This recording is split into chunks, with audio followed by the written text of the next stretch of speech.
alimentos que venden en todos los lugares, tanto en las cantinas de los colegios como en cualquier sitio donde tú vas a comer de un momento dado, estos benditos pepitos, tostitos, tostones, ese tipo de alimentos, digamos, bueno, no son alimentos, son como chucherías, golosinas, qué sé yo, que son muy perjudiciales para la salud, no solamente por el contenido alto de concentración de sal, porque quien come un chistrí, quien come un tostito, quien come un platanito con sal, bueno, no se imagina la cantidad de sal que le está ingresando al organismo. Entonces, imagínate tú cuando esto sucede en un niño que está en escolar. A veces mamá dice, mira, dale un tostito para que se quede quieto, un platanito, y están cometiendo un error. Pero a las que creen que de momento no produce daño, mire, el consumo de más de 5 o 8 gramos diarios de sal es muy perjudicial para la salud. Ahora no podemos contar, no tenemos una balanza electrónica para poder pesar y medir los 5 gramos de concentración de sal que está más o menos permitido ingerir. Y eso en la edad de adulto, en la edad infantil es menos. Entonces de allí comienza ya. Entonces, ¿cuáles son los factores de riesgo? Entonces, primero que todo, el sobrepeso, el sedentarismo, eso hay que disminuirlo. No exponer a los jóvenes al consumo de tabaco, o sea, de tabaquismo, llámese cigarrillo, sobre todo los niños adolescentes que están alrededor de personas que fuman, porque claro está, un niño no fuma, ni un adolescente debe fumar, aunque hay una edad en que la curiosidad pues lo puede hacer. Porque los que ya nos están escuchando desde el principio saben que estamos disertando un tema importante como lo es riesgos cardiovasculares en jóvenes, y ya la doctora Nubis de Armas, que la tenemos aquí a nuestro lado. Gracias. Y todas esas personas que están conectadas a través del Instagram también nos están viendo y nos están escuchando sobre los riesgos cardiovasculares, y ella nombró hace rato algo muy importante como lo es la alimentación y el sobrepeso, no solo en nuestros niños, sino también en los adolescentes. Y algo importante que me llama mucho la atención, y acabas de decirlo, el uso de manera indiscriminada por parte de nuestros jóvenes de fumar, de ese riesgo, que es un hábito que está contraindicado también, y tú nos lo vas a explicar porque tú eres la experta en el día de hoy, sobre también el uso de cigarrillos electrónicos. Wow, sí. Ese tema es bastante importante. La gente piensa que el uso del cigarrillo electrónico, mira, tiene una sustancia que no tiene nicotina, pero tiene una sustancia parecida al alquitrán que empeora el funcionamiento respiratorio. O sea, que aquellas personas que tienen el hábito de fumar y creen que con un cigarrillo electrónico van a disminuir lo nocivo que es fumar, están cometiendo un error. O sea, cualquier tipo de sustancias químicas tóxicas que la persona pueda inhalar va a producir un efecto en su área cardiovascular, va a dañar la pared de las arterias. Y entonces cuando se daña la pared de las arterias, que se denomina endotelio, pues pierde la capacidad de protección y va a producir, por supuesto, lesiones cardíacas como hipertensión arterial, como infarto al miocardio, enfermedad cerebrovascular, inclusive en la edad menos esperada, ¿no? Entonces, todo este tipo de aspectos son importantes, y por eso comenzamos la salud cardiovascular prácticamente desde el vientre de la madre. Enseñamos a las mujeres embarazadas a tener un buen peso, a consumir alimentos que sean beneficiosos para la salud y a sustituir las grasas saturadas por alimentos que le mejoren su salud. Y no solamente eso, sino que la mujer embarazada, si tiene riesgo cardiovascular heredado, por ejemplo, que su mamá es hipertensa, su abuela por parte de su papá es hipertenso, pues hay una alta probabilidad de que ella desarrolle hipertensión durante el embarazo, y por ende también el bebé que está en su barriga puede nacer con esa condición, esa predisposición a tener hipertensión arterial.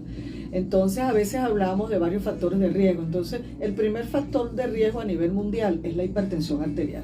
Pero la hipertensión arterial está condicionada por el sobrepeso, el sedentarismo, el tabaquismo, y por supuesto, si tienen predisposición a la diabetes, entonces predispone a que la diabetes aparezca antes del tiempo, ¿verdad?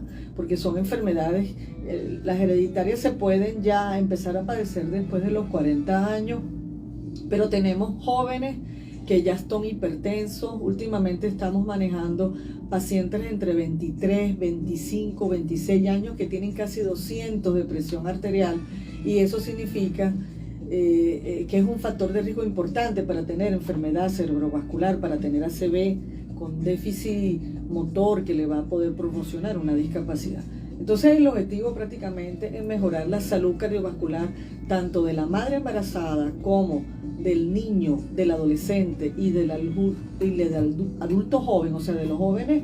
Es hacer un poco de prevención para que el adulto en su edad productiva pues sea más productivo y tenga, por supuesto, mejor salud cardiovascular.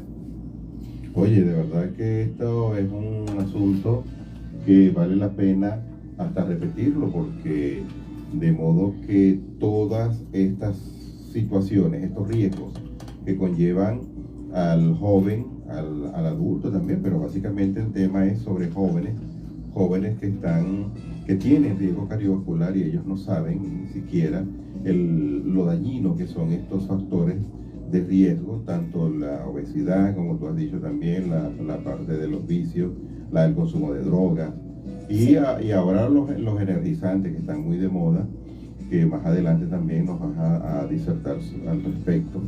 Estos son elementos que el joven, por su inexperiencia también, Nubi, tiene que acudir al cardiólogo, y es al cardiólogo precisamente, porque ¿cómo sabe un joven que tiene un problema cardiovascular, por ejemplo? Bueno, lo principal es que informemos sobre algunos síntomas que pueden tener los jóvenes, ¿no? Y que los hace acudir a consulta, no solamente a la de cardiología, porque tal vez acude a una consulta general pensando que es otra cosa y el médico general lo refiere a cardiología. El primer síntoma son las palpitaciones. Okay. Los jóvenes se quejan de que sienten muy acelerado el corazón, así como, vamos a poner un ejemplo, como cuando la persona va corriendo, se detiene, y cuando se detiene el corazón está latiendo muy rápido porque claro, venía corriendo. Pero cuando esto sucede estando en reposo, o sea que estás sentado, estás acostado y sientes que el corazón está latiendo muy rápido y no se está haciendo ninguna actividad física que estimule a este tipo de situación, eso es uno de los principales síntomas. A veces va acompañado con dolor, que es el segundo síntoma importante. Okay, con dolor. Y a veces con dolor, a veces viene cansancio también. Entonces son tres síntomas importantes. Mira, él tiene 14 años, él tiene 18 años y dice que se siente cansado, que siente palpitación.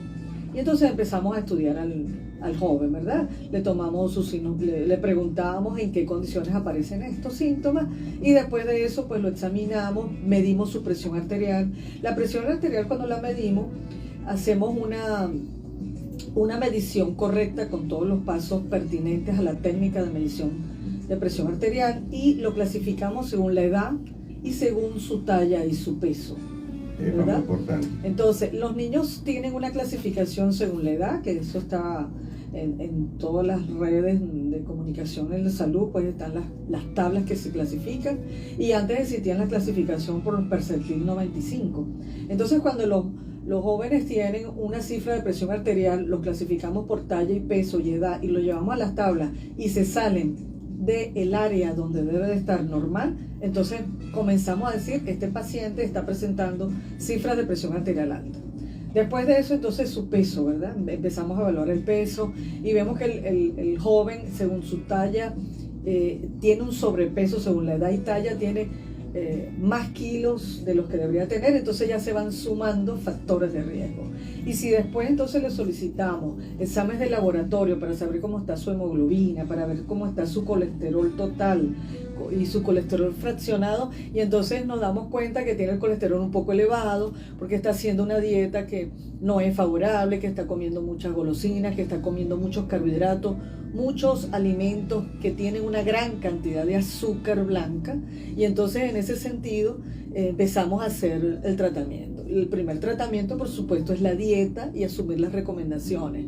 Le hacemos un electrocardiograma, por supuesto, para ver si hay alguna alteración. Generalmente los jóvenes no tienen alteraciones en los electrocardiogramas y hay patrones electrocardiográficos que son propios según cada grupo etario. Cada grupo etario, sea niño, hasta los 10, 11, 12 años, es la clasificación de niño. Entonces, después de los 10 años, 11 años hasta los 18 es adolescente y de los 18 hasta los 25 es adulto joven. Entonces, cada grupo etario tiene unas características morfológicas en el electro que son adecuadas y son varias formas, que nosotros los cardiólogos lo conocemos.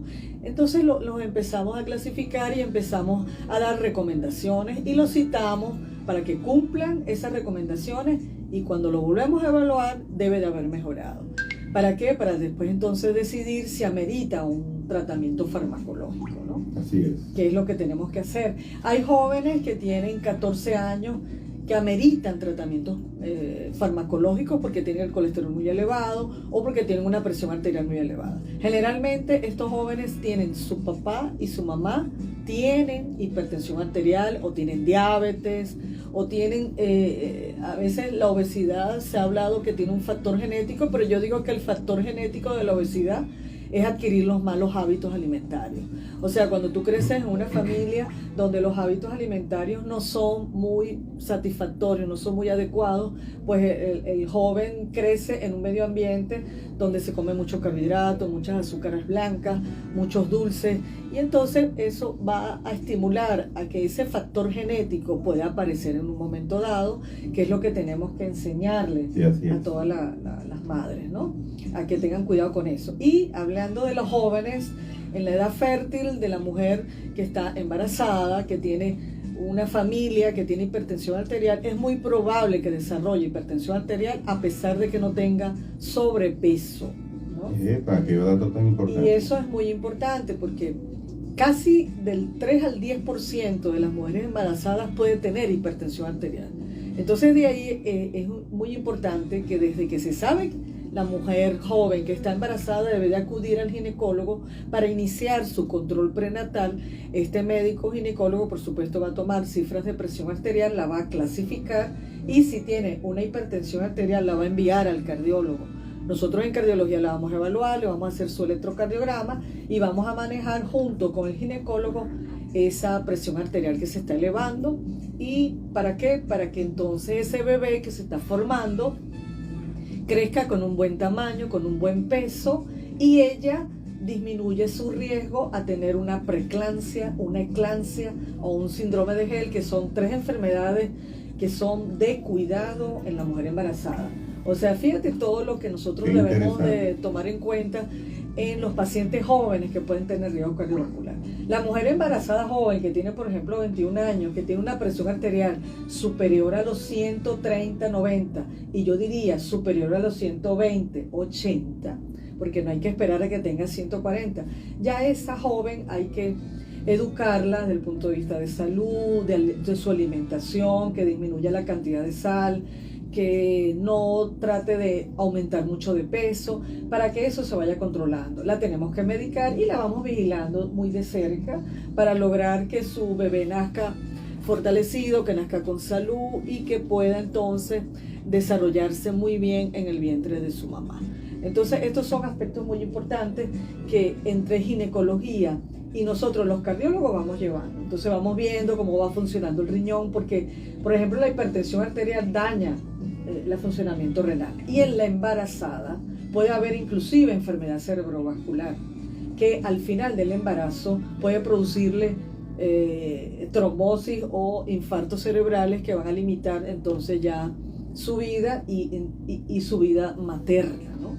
Entonces ya sabemos que la hipertensión arterial, que es un factor de riesgo cardiovascular en la edad juvenil, pero en este caso en la mujer que está embarazada, puede entonces dañar su organismo, ¿eh? Sí, fíjate que estos jóvenes que inician su actividad de ejercicio en este tipo de establecimientos que son los gimnasios, que no vamos a decir que es una mala indicación, es muy bueno, pero la orientación médica tiene que hacerse antes de iniciar este tipo de actividad física, porque hay problemas, por ejemplo, de arritmia cardíaca, o hay problemas que no se han conocido todavía en la edad joven, ¿no? Entonces es importante que tomemos en cuenta la historia familiar. Y la otra cosa es que cuando vas a iniciar tu actividad física, no lo puedes hacer de una manera tan intensa. Tiene que haber un progreso en esa actividad física, y ahí se puede ir un poco detectando si van apareciendo ciertas situaciones que llamen la atención. Pero en el uso de las bebidas energizantes, te tengo que decir que, sin ánimo de mencionar ninguna marca, todas son un poco con abuso muy perjudicial para la salud. O sea, ahí estas bebidas energizantes primero te mantienen despierto, te estimulan a aumentar la frecuencia cardíaca sin saber al límite de lo cual puede llegar el joven. Y además de eso, no sabemos si dentro del organismo que está tomando esa sustancia hay alguna predisposición a tener enfermedades trombóticas que puedan generar, o predisposición a tener arritmias cardíacas que, al ser estimuladas, van a aparecer y pueden hacer pasar no solamente un mal rato, sino dejar una secuela cerebrovascular y todas esas cosas. Entonces, todos estos aspectos son muy importantes a la hora de orientar, ¿no? El uso, por ejemplo, de esas proteínas, bueno, nosotros hemos visto, y de sustancias anabolizantes, hemos visto que producen un efecto en los electros, un efecto en la actividad eléctrica cardíaca, tanto que hay un porcentaje pequeño, muy pequeño, en menos del 5%, pero que terminan ameritando inclusive el uso de marcapasos. Wow. Entonces tenemos un ejemplo, hubo un paciente que inclusive es del área de la salud, que con el uso indiscriminado de sustancias anabolizantes, pues tenía una predisposición al trastorno del ritmo cardíaco, y tuvo necesidad de colocarse un marcapaso porque en ese momento era muy necesario. Entonces, es importante, primero, si se es menos de 25 años, tal vez el riesgo no está tan alto, pero si tienes más de 35 años, les recomiendo ir al cardiólogo, hacer una evaluación cardiovascular pertinente, correcta, para poder decidir iniciar su actividad física. ¿Para qué? Para tomar en cuenta si hay algo que en estado de reposo pudiera llamar la atención para evaluar.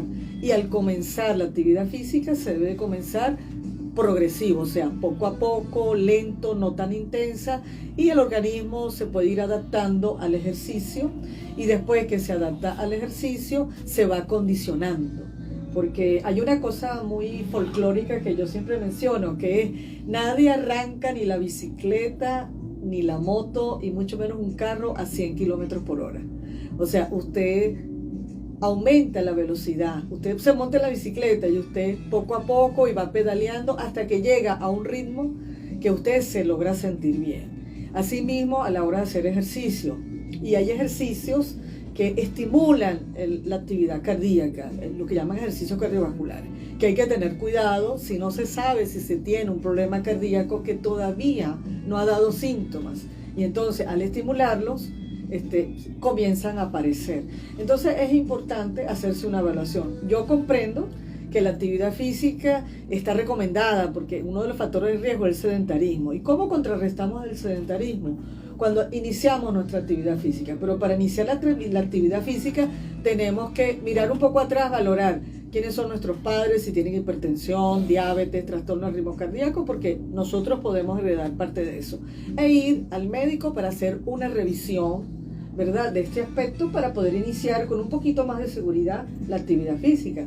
Tenemos médicos que han fallecido en el exterior, porque yo conozco un caso, bueno, que haciendo maratón, no era primera vez que hacía maratón, pero en la segunda oportunidad, en el segundo año del maratón, falleció en el maratón, porque tuvo un trastorno posiblemente del ritmo cardíaco, o tuvo una subida de la presión arterial, y no sabemos si hizo una enfermedad cerebrovascular letal, ¿no? Sí, claro que sí. Entonces son aspectos que yo sé que es muy popular decir: haz ejercicio. Pero yo digo: haz ejercicio, pero previamente haz una revisión cardiovascular para poder hacer ejercicio con más confianza y sin mucho riesgo, ¿vale?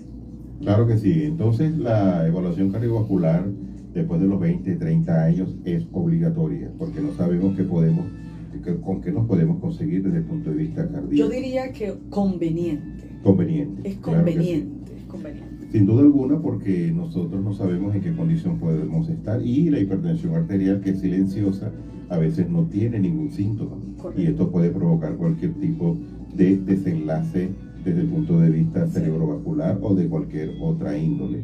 Y de ahí el consejo de la doctora que tienen que acudir al médico, tienen que acudir al cardiólogo. En este caso, si tú sientes alguna palpitación, como a veces nos dicen nuestros pacientes, que siento como si el corazón latiera muy rápido, porque básicamente el corazón tú no puedes sentir que está latiendo, pero si lo sientes tienes que ir al cardiólogo. No sabemos en qué condición estás desde el punto de vista cardíaco, cardiovascular. Por lo tanto, es imperante y sobre todo es necesario, y como dices tú, conveniente, que el chico o la muchacha que está embarazada, que de pronto comenzó a tener palpitaciones o dolor en el pecho durante el embarazo, cosa que no tenía antes del embarazo. Correcto. ¿Cuál es el consejo, Nubis, en este Bueno, caso? fíjate que cuando la mujer joven está embarazada, el organismo está en una doble exigencia. ¿Cuál es la doble exigencia? Tiene que formar un nuevo ser, por lo tanto, todo su organismo está sobretrabajando. Y cuando se está sobretrabajando y no se tiene cuidado de la salud, pues pueden aparecer estos síntomas. En la mujer embarazada que tiene, por ejemplo, cansancio, dolor en el pecho y se le está subiendo la tensión, hay que vigilar su hemoglobina, hay que vigilar si su embarazo está de un solo bebé, o si tiene 2 bebés, o si tiene 3 bebés en su barriga. Eso es importante, ¿ves? Porque el nivel de exigencia es mayor. Entonces, toda mujer joven que se va a embarazar debe de hacerse una revisión profunda con su ginecólogo, saber bien cómo tiene su hemoglobina, saber bien cómo funcionan sus riñones, toda una serie de evaluaciones previas para empezar a embarazarse y tener un embarazo feliz.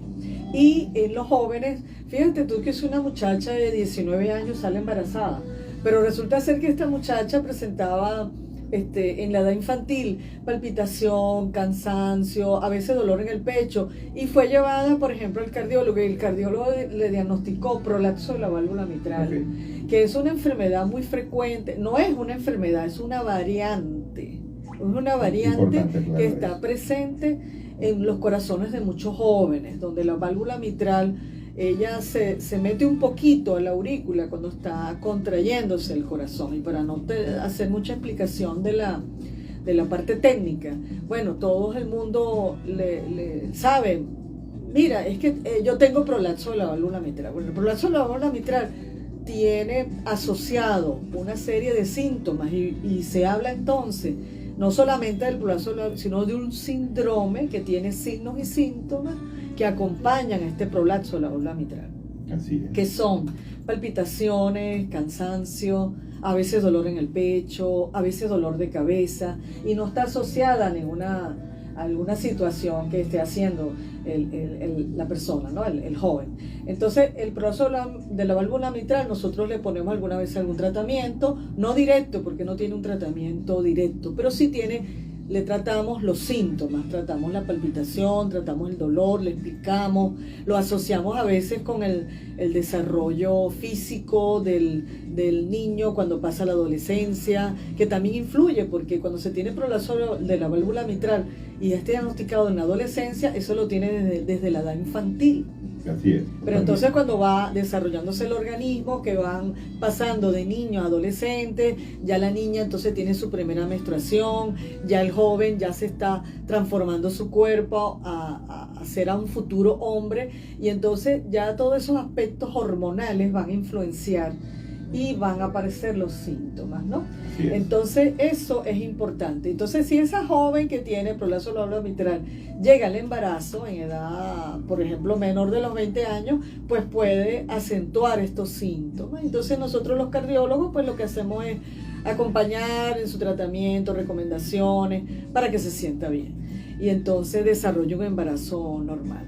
Pero en este sentido es importante que las personas sepan, ¿no? que la educación se empieza prácticamente desde que la madre está embarazada, educa a su niño, y después que educa a su niño, pues va a fortalecer a ese adulto porque si educamos al niño y corregimos malos hábitos dietéticos, corregimos el sedentarismo, tomamos en cuenta todos estos aspectos, pues vamos a tener un adulto más joven, un adulto joven sano, ¿verdad? Con mayor salud. Y bueno, eso es en parte el mensaje que nosotros debemos transmitir a todas las comunidades, pues que si es un niño menor de 11 años, a veces si descubrimos que tiene una enfermedad congénita, pues lo referimos al cardiólogo pediatra pertinente y se le hace el tratamiento correcto, ¿no? Pero a veces, como vemos más cardiólogos de adultos, pues nos toca evaluar a los jóvenes, a los niños, sobre todo hablando de la edad infantil, de la cual yo ahorita hago mucha información, quiero que la gente conozca, para que los pediatras se estimulen a revisar más profundamente a los niños y los refieran cuando sospechan algo que es importante. Y tomen, por favor, la presión arterial. Los pediatras tienen que tomar presión arterial a los niños, clasificar si tienen sobrepeso y orientar a la madre para que el niño tenga mejor peso y disminuya así su factor de riesgo. Y nos dicen aquí también, ¿qué pasa con la ingesta de café, Nubis? ¿Qué pasa con la ingesta de café? El café no es que está prohibido, lo que está prohibido son los excesos, ¿no? Porque el café es una sustancia oscura que generalmente puede estimular a que se acelere la frecuencia cardíaca y puede entonces aparecer algunos trastornos del ritmo cardíaco. Entonces, en los pacientes que tienen problemas de este tipo, que tienen palpitación, se les recomienda no solamente disminuir hasta casi cero el consumo de café negro, sino que todas las sustancias de color oscuro, llámese refresco, llámese té oscuro, eso realmente no se recomienda, se indica que dejen de tomar ese tipo de sustancias, ¿no? Y además de eso, el café no se relaciona directamente como causante de hipertensión arterial, pero ya sabemos que las abuelitas antes, cuando la gente tenía así como un desvanecimiento, dice, dale un poquito de café con azúcar, o dale un poquito de café para que le suba, o un poquito de guarapito de canela. Y esas sustancias negras suben la presión arterial. Así es. Entonces, ahí está un poco la recomendación. Sin embargo, los trabajos científicos no se han hecho, unos trabajos científicos serios que puedan relacionar el café con una enfermedad cardiovascular determinada. Realmente eso no se ha estudiado, porque bueno, el café es una sustancia muy popular y realmente asociar directamente enfermedades cardiovasculares, pues está asociado, pero no es una causa directa, es una causa de que estimula la palpitación, no es que la causa, la estimula. El individuo tiene una predisposición a arritmia o a taquicardias y entonces cuando las toma, pues se va a acelerar. Así es.